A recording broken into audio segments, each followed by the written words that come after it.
حضرت جابر بن عبداللہ رضی اللہ عنہما کہتے ہیں کہ رسول اللہ صلی اللہ علیہ وآلہ وسلم نے فرمایا،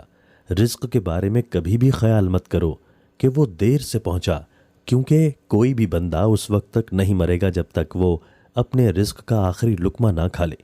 اس لیے مانگنے میں اچھا طریقہ اختیار کرو، حلال لو، حرام چھوڑ دو۔ حضرت انس بن مالک رضی اللہ عنہ سے مروی ہے کہ رسول اللہ صلی اللہ علیہ وآلہ وسلم نے فرمایا، کسی شخص کے عمل کو دیکھ کر خوش نہ ہو جاؤ جب تک تم اس کا خاتمہ نہ دیکھ لو، کیونکہ عمل کرنے والا ایک طویل عرصے تک نیک عمل کرتا رہتا ہے کہ اگر اسی عمل پر مر جائے تو جنت میں داخل ہو جائے، پھر اچانک وہ برے عمل کرنا شروع کر دیتا ہے۔ اور کوئی شخص طویل عرصہ برے عمل کرتا رہتا ہے کہ اگر اسی عمل پر مر جائے تو جہنم میں داخل ہو جائے، پھر اچانک وہ نیک عمل شروع کر دیتا ہے۔ اور جب اللہ تعالیٰ کسی بندے سے بھلائی کا ارادہ کرتا ہے تو اسے اس کی موت سے پہلے استعمال کر لیتا ہے، اس کے لیے نیک عمل کے دروازے کھول دیتا ہے، پھر اس کی روح قبض کر لیتا ہے۔